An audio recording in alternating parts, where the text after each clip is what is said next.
After all, your misguided crusade has doomed Halcyon.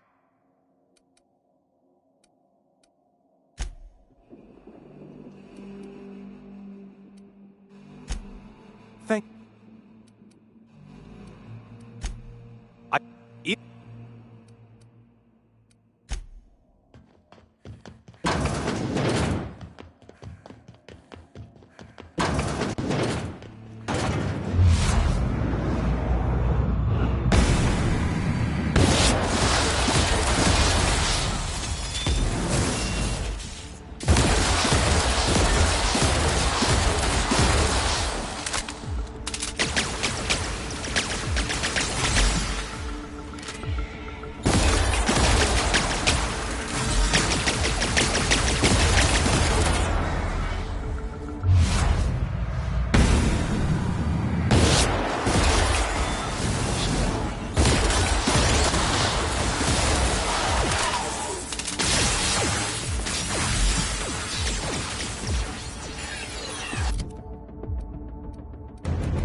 You don't know how glad I am to see you.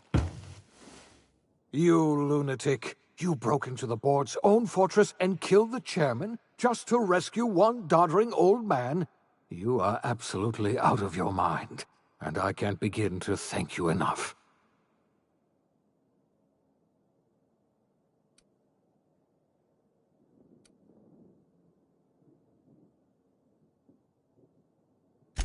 What? Break into the most heavily guarded facility in the most hostile world in Halcyon? No, I have absolutely no idea how you did it. You're a goddamn miracle worker. You've broken the board's stranglehold on this colony, and you saved my life. But there's still so much we have yet to accomplish. You and I are going to have to work harder than ever to save Halcyon. I'm afraid the situation is far worse than any of us ever anticipated.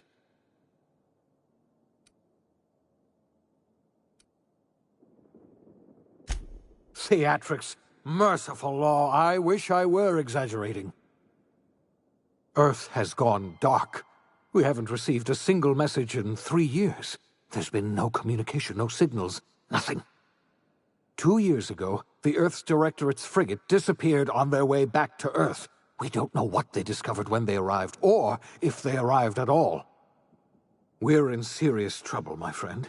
Do you know what this means for Halcyon? We can't rely on Earth for support anymore. We've been cut loose. We're entirely on our own. Yes. You might have heard of the Earth Directorate's frigate. Half the colony's entire military was on that ship. They were returning to Earth when they vanished without a trace. That was 2 years ago. We haven't heard a word from them since. Whatever happened to Earth likely happened to them.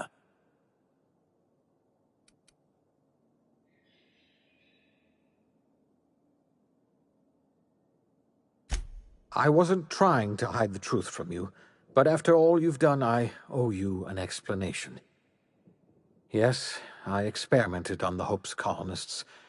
Each of my experiments ended in catastrophic failure. Each of my subjects died in agony. You are my first and only success. I didn't tell you about the others because I didn't want to burden you. My failures are my own to bear, not yours.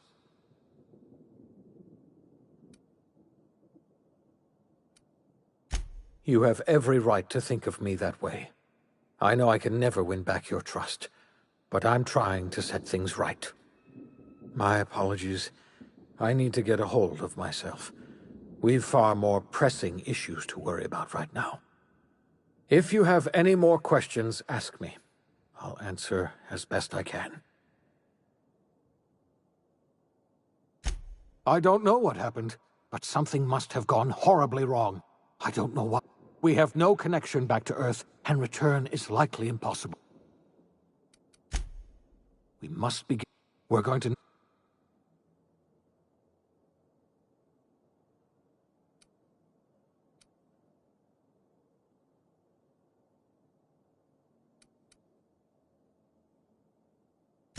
You won't hear a word of disagreement from me.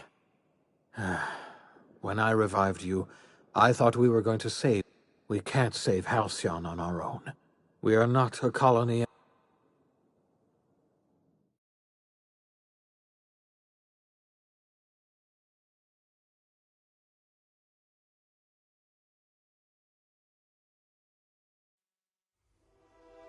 The OSI teaches that everything in the universe happens according to the grand plan. But the stranger that arrived in Halcyon was an unplanned variable. From the moment he landed in Emerald Vale, his actions altered the course of history. The events on Tartarus brought about the end of the board's authority. But the board's mistakes would haunt the colony for decades to come. The damage they left behind would require the work of a generation to repair. Dr. Phineas Wells began reviving a handful of the Hope's colonists. Engineers, scientists, technicians, and intellectuals. They were among the brightest minds the Earth had ever sent out into the stars. The Hope scientists and engineers woke up in a colony descending headlong into total collapse. With no way to return to Earth, they had no choice but to band together and devote themselves to the cause of saving Halcyon. The people of Halcyon were nothing if not hardy. In the absence of the board's authority, many of the colony's settlements banded together with a single purpose in mind: survival. Life was especially hard in the years to come. Some towns dissolved by attrition and starvation, but most of them found a way to carry on. In the years to come, Halcyon was forced to reckon with its newfound freedom. The board was gone, and for better or worse, the colony was responsible for its own destiny. As the colony struggled to survive, the inspirational story of the iconoclast spread like wildfire. Zora's focus on logistics made for a safer monarch, where the iconoclasts enjoyed a surge of new blood looking to join the ranks from struggling townships. Life on Monarch slowly improved from a desperate fight for survival to prosperous growth and more permanent strength. Bolstered by her status as savior of humanity, Lilia Hagen ushered sublight salvage to a new golden age. Her company grew bolder and more transparent over time, muddying the line between lawful and criminal for the entire colony. The sublight family would thrive for years to come. The collapse of Edgewater left its workers bereft of any purpose in life. Most of them made their way to Adelaide McDevitt's camp, hoping to ingratiate themselves into her favor. Adelaide accepted only a few to her community. The rest were turned away and likely died of starvation. Nevertheless, Adelaide's camp grew into a well-established town. Adelaide McDevitt refused to cooperate with the ongoing effort to save Halcyon from collapse. A sympathetic deserter stole a copy of her research and delivered it to the Hope's scientists. It is unclear how useful Adelaide's research was. An optimistic estimate suggests her work may have bought Halcyon another few years of survival. Adelaide would never know. She died that winter. Under the leadership of Junlei Tennyson, the groundbreaker held firm against corporate influence. The ship's mechanical stability gave Junlei the time to educate a promising generation of engineers, schooled in her family's traditions. The future of the groundbreaker looks promising. The rediscovery of the Hope and the abandonment of the lifetime employment program forced Byzantium to come to terms with some uncomfortable realities about the state of Halcyon.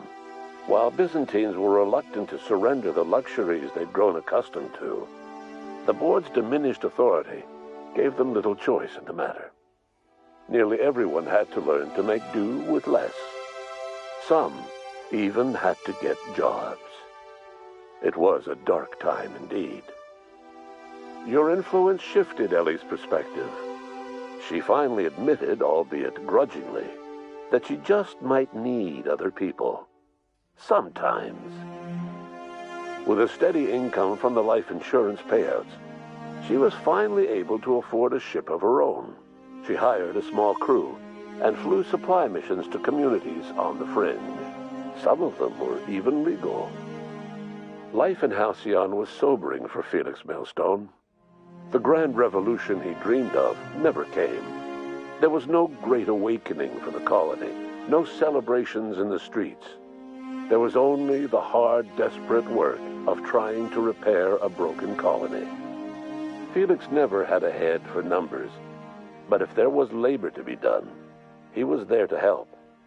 Eventually, Felix realized that the work of a revolution was done with two hands. As much as he enjoyed his adventures aboard the Unreliable, the vicar, known as Max, eventually decided that it was time to move on, to live out the life he had sought so long to create.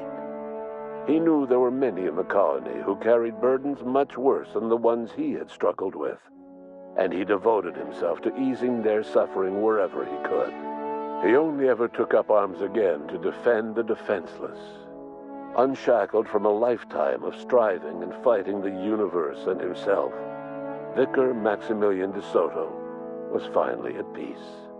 Once the matter with the Hope colonists was resolved, Junlei bashfully asked Parvati if she'd like to join her permanently on the Groundbreaker, and Parvati enthusiastically, if somewhat awkwardly, agreed. The stories of her adventures spread across the colony, and Parvati soon found herself the center of attention. Having served as the engineer of a renowned spacecraft, tramp freighters and wildcat miners sought her out by name, and in no time, she was a fixture in the Groundbreaker's mechanical ecosystem. She and Junlei were never far apart. Nyoka returned to Monarch to take another crack at making a permanent life for herself. She formed the Charon Group, a mercenary outfit of ragtag survivalists and wilderness experts. Anyone in need of a guide, or just looking to throw back a beer and swap stories, could find her camping on the trail or clearing an infestation.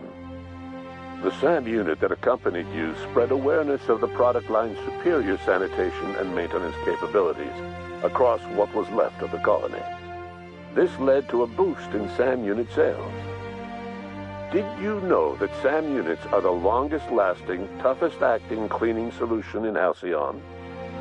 Minister Clark was released from house arrest, and his contact with you gave him a sense of renewed purpose and vigor. Once it became clear that no help would be coming from Earth, he threw his considerable efforts and talents into helping Halcyon manage the crisis before it. As for Dr. Phineas Wells, he spent his remaining years in his orbital lab. Though he was always haunted by the failures of his past, he was determined to make things right by building toward the future. The revival project was hard and painful work, but in the end, despite limited resources, over half the Hope's colonists were successfully revived. Even after Wells passed away, the Hope scientists and engineers worked night and day to pull Halcyon from the brink of collapse. Their efforts continue to this day, which may be reason enough for optimism. Dr. Wells laid the groundwork for the project to save the colony, but he would never live to see the fruits of his labor. He passed away a few years later. His work was carried on by the scientists and engineers he revived. Life will never be the same in Halcyon. It is widely agreed that the colony has a chance of stabilizing within a generation, owing to the hard work and determination of the surviving colonists. Recovery is a distant goal, and the path is long and uncertain. But the people of Halcyon carry on, determined as ever. And what about you, the unplanned variable in the history of Halcyon? You brought an end to the chaos on Tartarus, and proved yourself the most capable leader left in the colony. You administered the colony in your own image. With the old power of the board destroyed, a new government of Halcyon rose with you at its center. With your steady hand, you guided Halcyon through the turbulent years that were to follow, and helped ensure the survival of the colony until the end of your days. No one knows what's happened to Earth, and no one knows what the future has in store for Halcyon. All we know for certain is this: the name of the Unreliable and that of its intrepid captain will remain the subject of countless stories for years to come.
We are now in orbit above Edgewater, Captain.